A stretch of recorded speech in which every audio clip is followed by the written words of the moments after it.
자, 여러분 안녕하세요. 오늘은 우리 텍스트 231쪽입니다. 아직 한 번씩 기침이 나옵니다. 자, 지식인의 역할과 고민 이 텍스트를 하고 있습니다. 오늘 아마 이제 241쪽까지 하고 마칠 예정인데, 지금 이제 소제목을 보면 오늘 나는 대학을 그만둔다. 이런 제목이 지금 되어 있습니다. 제목만 보면 여러분이 이제 궁금할 수 있는 주제 같죠? 여러분과 또 관련이 있으니까. 네? 그렇죠? 여러분들이 요즘 보면은 이제 지금 경제적으로 힘든 시기고 하니까 또 부모님이 어렵고 이럴 때는 대학은 다녀야 되겠고 그래서 아르바이트를 하면서 또 학자금 융자 받아서 다니는 사람들도 꽤 있는 걸로 알고 있습니다. 그래서 전부 이제 공부도 해야 되고 그 사이에 시간을 내서 또 아르바이트도 하면서 이렇게 열심히 살고 있는데 수년 전에 여러분 선배들의 어떤 고민, 대학생 선배들의 고민이었기도 하고 지금 현재도 이어지고 있는 그런 문제이기 때문에 우리가 한번 읽어보고 또 이와 관련해서 여러분이 간단하게 쓸 수 있는 글이 있으면 또 한번 써보고 그렇게 합시다. 오늘 나는 대학을 그만둔다. 지금 제목이 이렇게 나와 있는데 이제 여기 글 쓴 사람은 G세대. 우리가 요즘 세대별로 여러분은 MZ세대라지만 뭐 이름이 많이 있습니다. 그죠? 그래서 이 세대가 이제 빛나거나 88만원 세대로 빛내거나 보세요. 요 빛은 우리 빛난다. 햇빛이 빛난다 할 때 그 빛자고 그 다음에 요 빛은 알지요. 부채의 의미의 빛입니다. 그래서 이 양극화 틈새에서 불안한 줄타기를 하는 20대. 그저 무언가 잘못된 것 같지만 어쩔 수 없다는 불안과 좌절감에 앞만 보고 달려야 하는 20대. 응? 여러분하고 비슷합니까? 불안과 좌절감 속에서 앞만 보고 달려야. 그냥 가만히 있으면 왠지 불안한. 그죠? 그 20대의 한가운데서 다른 길은 이것밖에 없다는 마지막 남은 믿음으로 이제 나의 이야기를 시작하겠다. 지금 이 글을 쓴 학생은 2010년도에 고려대학교 경영학과를 자퇴한 김예슬이라는 학생의 글입니다. 계속해서 읽어보겠습니다. 이것은 나의 이야기지만 나만의 이야기는 아닐 것이다. 나는 25년 동안 경주마처럼 길고 긴 트랙을 질주해왔다. 우수한 경주마로 함께 트랙을 질주하는 무수한 친구들을 제치고 넘어뜨린 것을 기뻐하면서 나를 앞질러 달려가는 친구들 때문에 불안해하면서 그렇게 소위 명문대 입학이라는 첫 관문을 통과했다. 고려대학교에 들어갔으니까 어쨌든 이 자기가 소망하는 명문대 입학이라는 첫 관문을 통과했습니다. 그죠? 그럼 여기서 끝은 아니죠. 그런데 이상하다. 더 거세게 나를 채찍질해봐도 다리 힘이 빠지고 심장이 뛰지 않는다. 지금 나는 멈춰서서 이 경주 트랙을 바라보고 있다. 저 끝에는 무엇이 있을까? 취업이라는 두 번째 관문을 통과시켜줄 자격증 꾸러미가 보인다. 너의 자격증 앞에 나의 자격증이 우월하고 또 다른 너의 자격증 앞에 나의 자격증이 무력하고 지금 소위 말하는 스펙 쌓기 지금 여러분 비슷한 지금 상황입니다. 소위 말하는 스펙 쌓기고 자격증도 한두 개 있어야 되는 게 아닌 정말 그런 치열한 지금 경쟁 상황이죠. 그래 하여 새로운 자격증을 향한 경쟁 질주가 다시 시작될 것이다. 이제서야 나는 알아차. 이렇게 앞만 보고 계속 달려왔는데 이제서야 이 화자는 뭘 알아차렸을까요? 내가 달리고 있는 곳이 끝이 없는 트랙임을 그걸 알아차더라. 끝이 없다는 겁니다. 앞서간다 해도 영원히 초원으로는 도달할 수 없는 트랙임을. 이제 나의 적들의 이야기를 시작하겠다. 이 또한 나의 적이지만 나만의 적은 아닐 것이다. 이름만 남은 자격증 장사 브로커가 된 대학. 대학을 이렇게 지금 자기는 느낀 겁니다. 들어와 보니 대학이 소위 말하는 자기가 생각했던 그런 상하탑으로서의 역할을 하는 대학이 아니고 자격증 장사 브로커다. 이렇게 지금 비판을 했습니다. 그것이 이 시대 대학의 진실임을 마주하고 있다. 대학은 글로벌 자본과 대기업에 가장 효율적으로 부품을 공급하는 하청업체가 되어 내 이마에 바코드를 새긴다. 국가는 다시 대학의 하청업체가 되어 의무교육이라는 이름으로 12년간 규격화된 인간 제품을 만들어 올려보낸다. 기업은 더 비싼 가격표를 가진 자만이 피라미드 위쪽에 접근할 수 있도록 온갖 새로운 자격증을 요구한다. 이 변화 빠른 시대에 10년을 채 써먹을 수 없어 낡아 버려지는 우리들은 또 대학원에 혹은 유학길에 전문과정에 돌입한다. 고비용 저수익에 악순환은 영영 끝나지 않는다. 세계를 무대로 너희 능력만큼 자유하리라는 세계화, 민주화, 개인화에 넘치는 자유의 시대는 곧 자격증의 시대가 되어버린다. 졸업장도 없는 인생이 무엇을 할 수 있는가? 자격증도 없는 인생이 무엇을 할 수 있는가? 학습된 두려움과 불안은 다시 우리를 그 앞에 무릎 꿇린다.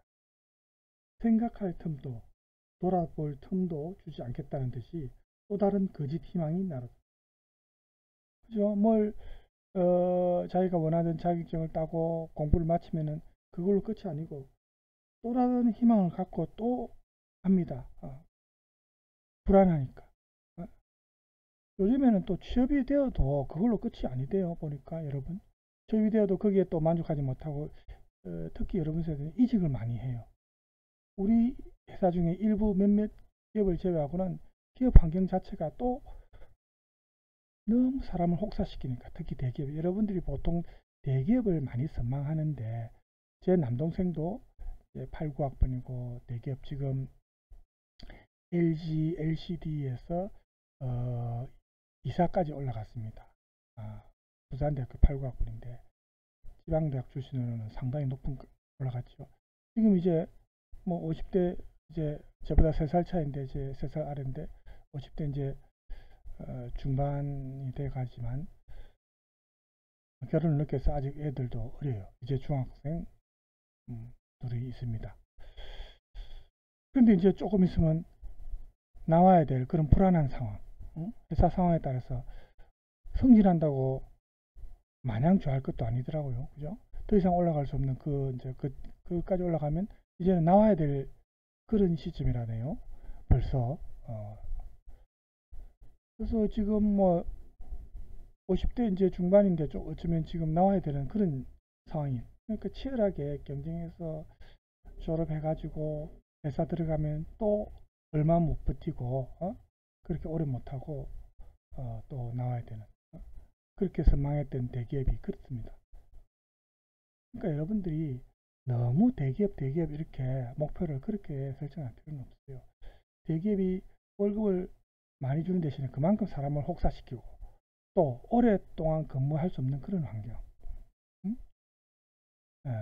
차라리 중소기업이 기업 환경만 좋다면은 막 제대로 된 대우를 한다면은 대기업 아니더라도 중소기업도 할 수 있고 또 무슨 꼭 기업에만 우리가 취업해야 되는 거 아니지 않습니까? 요즘 다양한 직업군이 있는데 그리고 앞으로 사실은 AI 인공지능 시대에는 없어질 직종이 많습니다. 그래서 여러분들이 공부할 때 무조건 공부할 게 아니고 앞으로 장차 없어질 직종 이런 쪽은 공부하면 헛수고가 될 수도 있습니다. 그렇죠? 그런 것도 사실은 생각하고 공부를 해야 되죠. 무조건 열심히 하고 앞만 보고 달려간다고 성공할 수 있는 그런 이제 현재는 아닙니다. 왜냐하면 뭐든지 너무너무 급변하는 그런 우리가 글로벌 시대에 지금 살고 있으니까 그렇죠.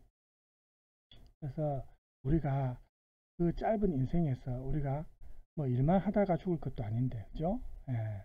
여러분들이 조금 물론 마음은 불안하겠지만 그래도 어쨌든 여유를 가지고 그죠? 그렇게 이제 삶을 대하는 그런 자세 어쨌든 여유를 가져야 됩니다. 그런 마음이 들 정도로 실제 여유가 없다 하더라도 마음만이라도 그렇게 해서, 그죠? 건강을 해치면은 모든 걸 잃는 거거든요. 자, 계속해서 봅시다.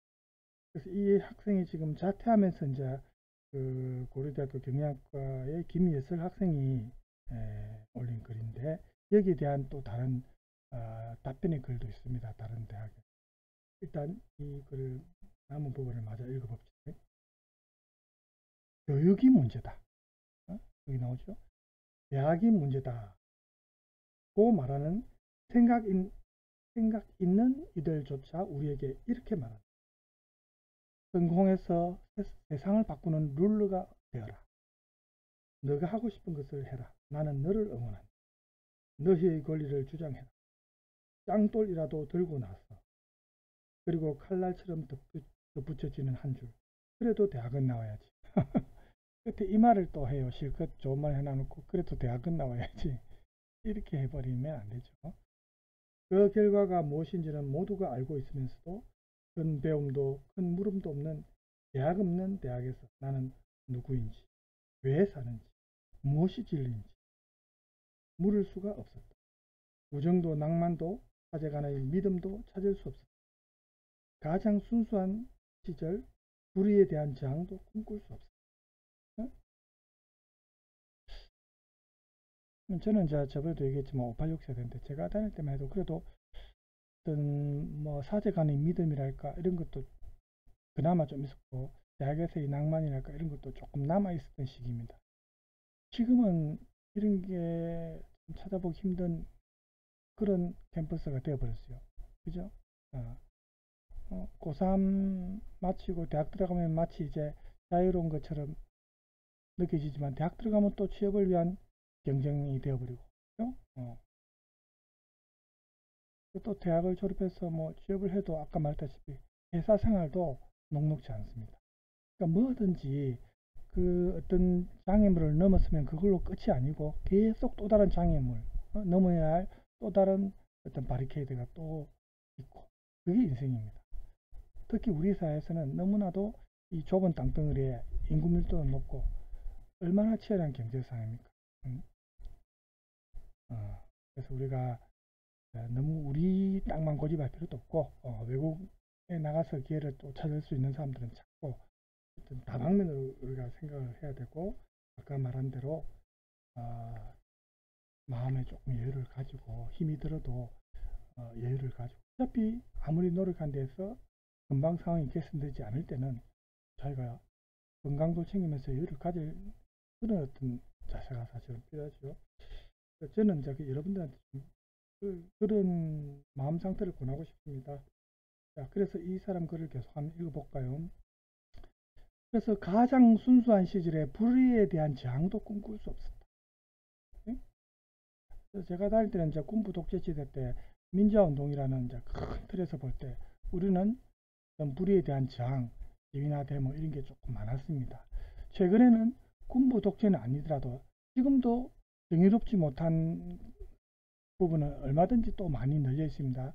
근데 여러분 세대는 조금 그런 점에 대해서 대학생으로서 저항할 수 있는 그런 게 조금 예전보다는 많이 약하다는 느낌이 들었어요. 선택적, 선별적 어떤 저항 이런 것보다는 사회 전반적으로 정의롭지 못한 것에 대해서는 대학생들이 먼저 나서야 됩니다. 물론 여러분 공부, 취업 이런 게 더 중요하다고 생각할 수 있지만, 만약에 정의롭지 못한 사회라면 여러분이 아무리 열심히 공부해서 그 사회의 어떤 기업에 들어가든 사회에서 활동하더라도 그 사회 자체가 정의롭지 못하면 결국 여러분도 영향을 받거든요. 그래서 공정한 사회, 누구 말대로 말은 그렇게 외치고 지금 공정한 사회는 아니지 않습니까? 그죠? 공정한 사회를 위해서 모두가 나서야 되지만 그 나이로 봐서는 그래도 여러분들이 가장 적극적으로 사실은 영향력을 발휘해야 되죠. 자, 계속해서 봅시다. 불에 대한 저항도 꿈꿀 수 없었다. 아니 이런 건 이전지 오래여도 좋다. 그런데 이 모두를 포기하고 바쳐서 돌아온 결과는 정말 무엇이었는가?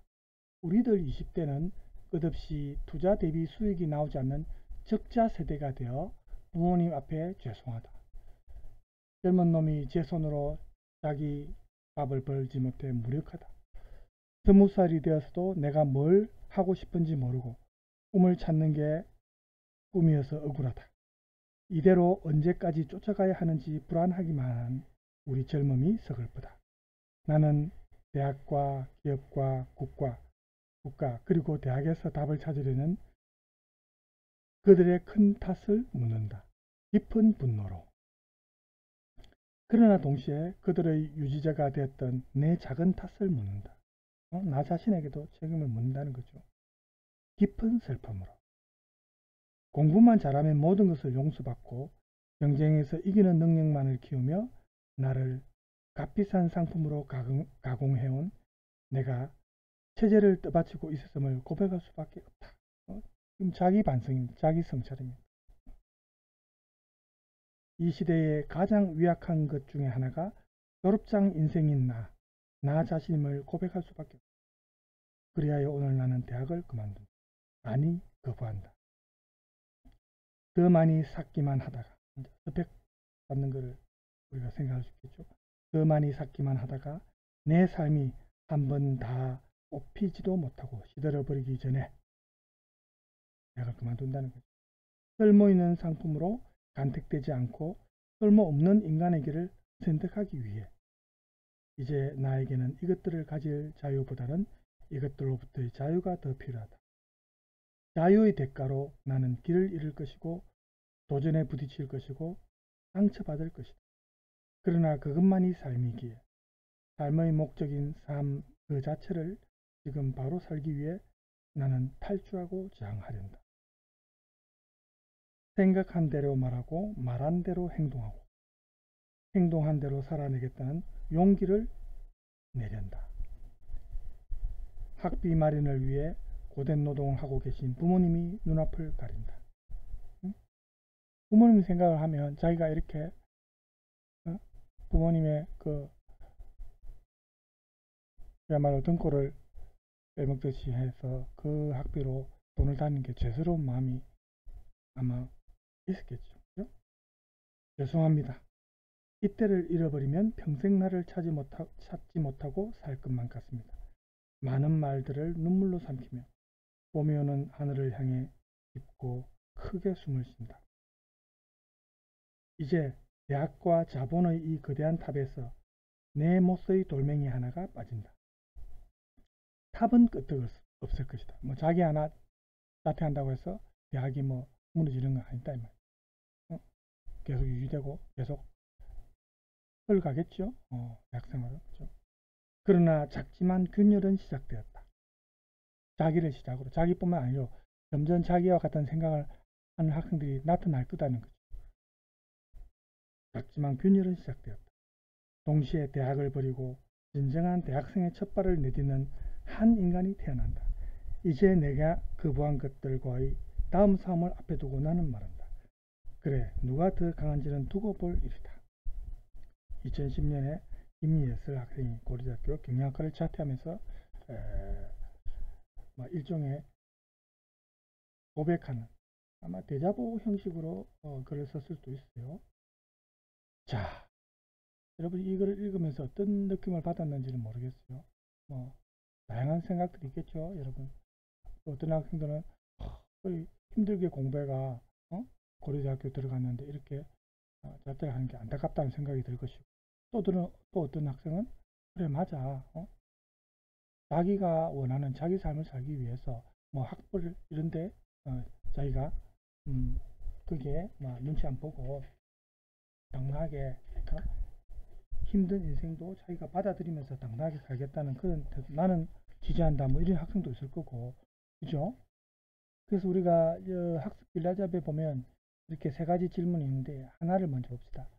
오늘 나는 대학을 그만둔다 라는 글에서 필자가 왜 대학을 그만뒀는지 아니 왜 그만두지 않으면 안 되었는지 생각해보자. 이게 이제 여러분들이 방금 이 글을 읽고 나서 여러분들 개인적으로 생각되는 느낌을 한번 적어보라는 거예요. 그 다음에 두 번째는 신자유주의가 한국의 대학 교육에 끼친 영향을 생각해요. 세 번째는 성공해서 세상을 바꾸는 룰러가 되어라. 성공한 사람들이 성공을 꿈꾸는 사람들에게 늘 하는 이야기다. 이 말이 의미하는 바를 비판적으로 생각해요. 이렇게 돼요. 이 세 가지 중에서 여러분이 뭐 어떤 주제에 대해서 관심이 큽니까? 1번은 모두에게 적용될 수 있는 주제죠. 오늘 나는 대학을 그만둔다라는 글에서 필자가 왜 대학을 그만두었는지, 김예슬양이 왜 대학을 그만두는지, 아니 왜 그만두지 않으면 안 되는지 생각해보자. 자, 일단 이번에는 지금 앞에 과제 3개가 제가 아마 3개를 과제를 냈었죠.